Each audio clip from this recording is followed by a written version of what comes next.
we are 8 or 9 miles from the last camp I got dropped off at.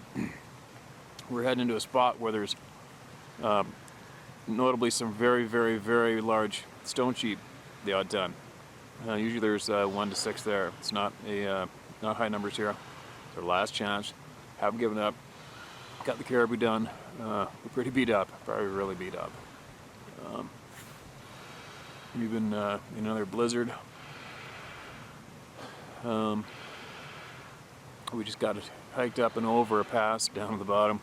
We got to go up another pass, around a mountain to the back, and to another pass into a place that holds some ramps. So we're really hoping this pays off. This has been definitely the toughest hunt I've ever done in my life, for sure.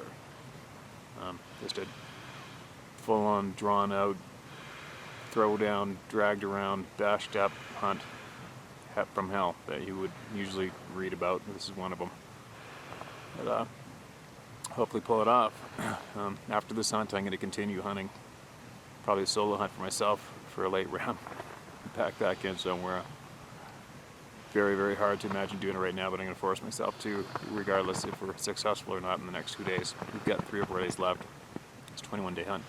And that's it. So, that's a report. It's been pretty tough to videotape most of this hunt because of the weather. We've had blizzards, 80-mile-per-hour winds with rain, sleet, hail, fog. And it makes for it to be pretty tough to pull the camera and talk. So, again, I'm still going to go over a gear. I think it's going to be a little better to go over a gear list after this hunt. We put everything to the test. Every single item's been put to the test. Every single aspect of the hunt's been put to the test. What to bring, what not to bring, how to use it. So we'll give an update after the end of this hunt before I go on the next one.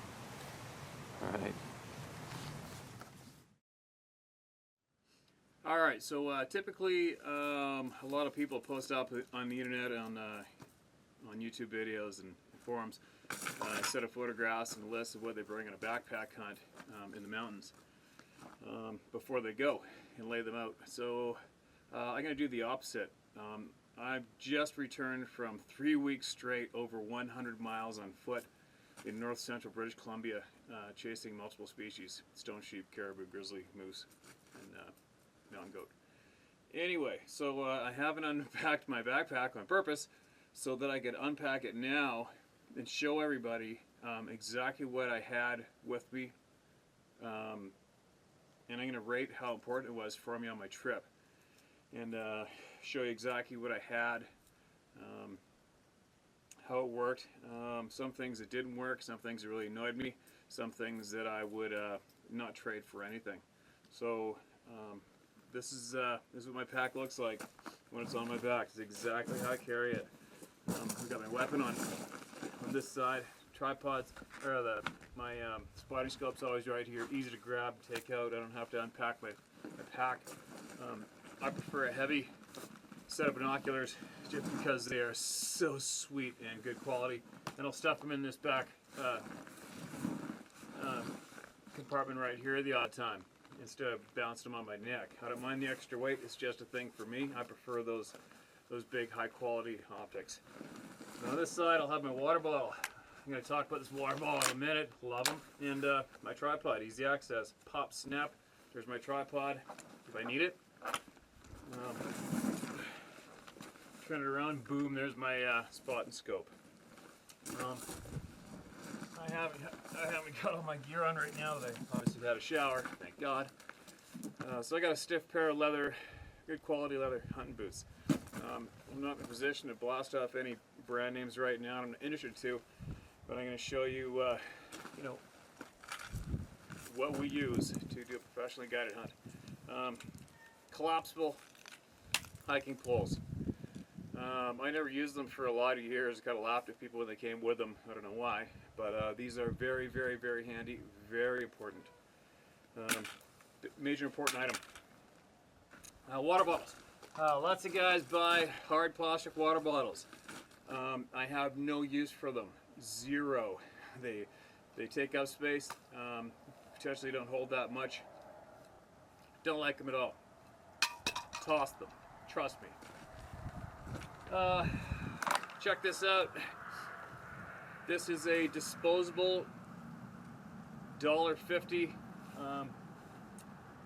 water bottle. You can buy it at any corner store. You can do anything to it. My partner and I had 2 of these to start. They do not get leaks. Don't lose the cap, you got her made. This is a great amount of water. Compacts up well, slide it in your pack when you don't need it. Unbelievable, perfect water bottle. Recyclable, costs nothing. What's going on, kitty?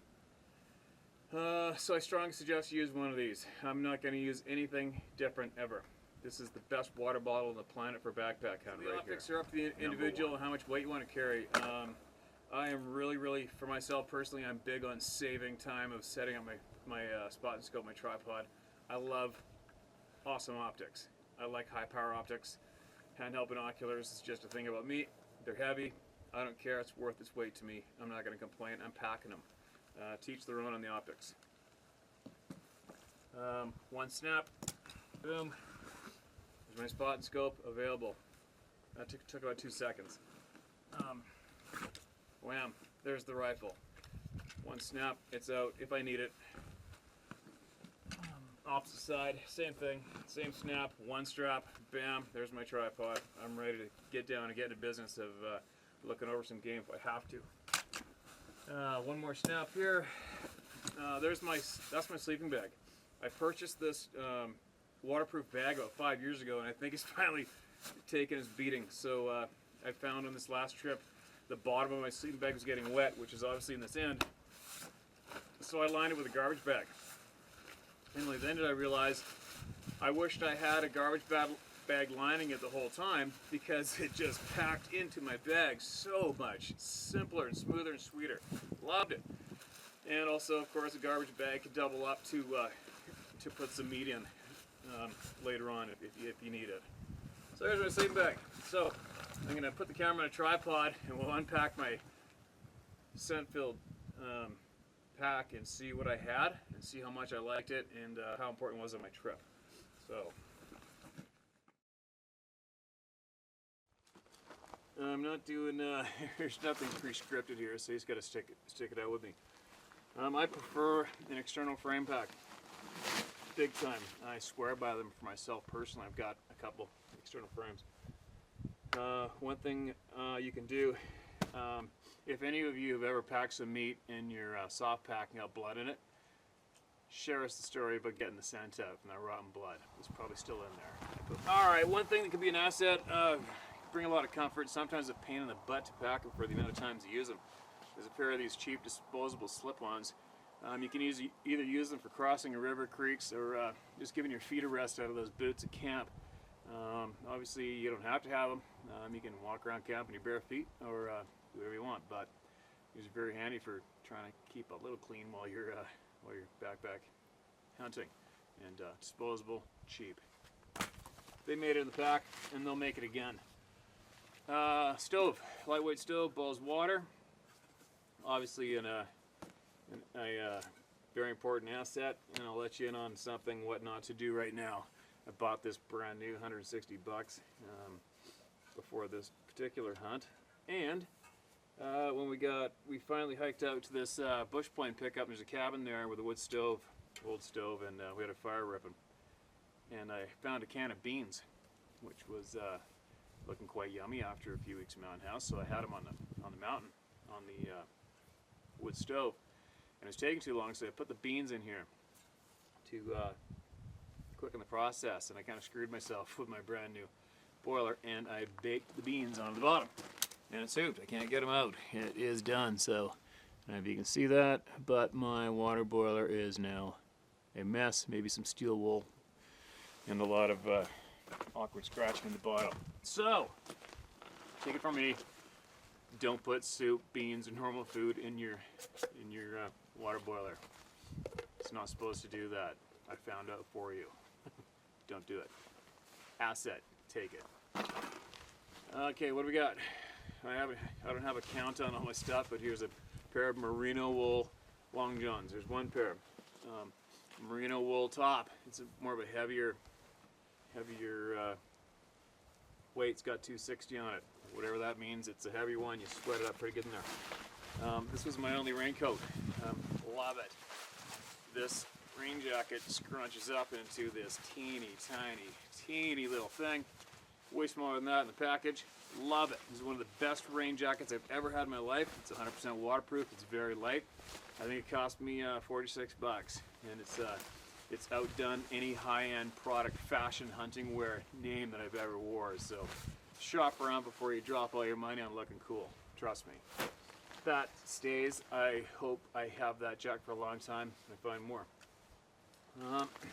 Rain pants. You want to stay dry? Rubber pants. That's the only thing that's going to keep you dry. That's it. Anybody can tell you different. These cost me, I think, 60 bucks.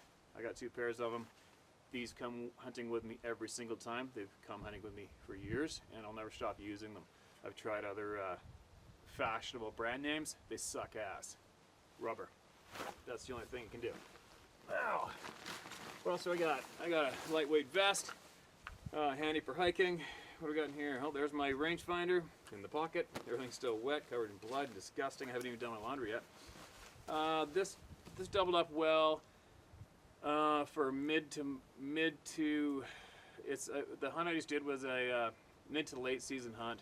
So we experienced everything from high winds to hail, a blizzard, rain, and warm in the beginning. You name it, we went through it. And I brought this vest. I would wear I wear my merino wool long john undergarment shirt with this, couple up with that. It breathed really well. Sweat went through my back and soaked this up fairly well. It didn't dry out as well as I'd like it, like my other stuff, but I think I'd bring the vest again. It wasn't too bad of a combo for mid to mild weather. What else do I got here? 1 canister of fuel for the water boiler. This is probably due for a week with 2 guys, easy. But I bring 2 just in case. You never know, you're gonna puncture one or have a default, have a problem, whatever. Now I'll get my goodie bag out first. This is my waterproof goodie bag. This has a lot of essentials in it.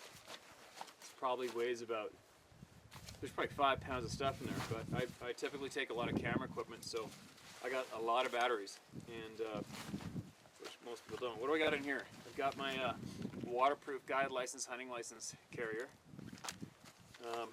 Knife sharpener, love these. Take them. I got a spot locator. There's some spare string. Can never have enough of that. I got a nice clean rag for putting in my pocket for wiping my binoculars and spider skull periodically. Lens wipes for my cameras. Still camera. Got one of these. I rarely use it. I take most of my photographs off videos now, but still camera's obviously very handy. Scalpel blade knife. Have to have it for smooth caping. I got a spare video camera. This thing attaches to both bow and rifle. Very handy for what I'm doing. I got some electrolyte replacement pills. 2 of these. Love them. I have a spare awesome little flashlight here. Obviously handy. You can tape it onto your rifle at nighttime if you got some kind of weird camp grief. You can hang it from the ceiling of your tent, works really good reading. Love it. What else do I got? I got spare batteries for the camera that's filming us right now. I think I got 6 of them. I have 1, I'll call this a heavy knife. I got 1. That's all you need. You don't need any more of the knife than that. What can I use this for? Lighting sticks for fires. You know, you shave down the side of fire with it. Whatever, if you need to call it heavy cutting, if you got to get in there and jack open that vertebrae below the skull. On kills, this is a good one to do it instead of those light razor blades. So I always take at least 1 heavy knife, I call it, as well as my caping knife. Another favorite sharpener. Love them. Toss it in, doesn't weigh anything. I got a spare instant coffee. Never be home without that. And I have typically I'll have 3 sets of 4 bullets taped together. That's for the entire hunt for me. I don't normally shoot, so 3 of those. Here's another one, and obviously the one in my gun. Another battery. Nail clippers. How many times you tear a toenail, or they're getting a little long, getting scrunched up in your boot or your hands? I don't know how many times I'd be like, oh man, give me some nail clippers, something. Essential for me. Try it out. You might have the same complaints I do up there, you might not. Look at that, I got 2 pairs of nail clippers. I guess I really like them. Okay, that's my goodie bag. Obviously, rangefinder.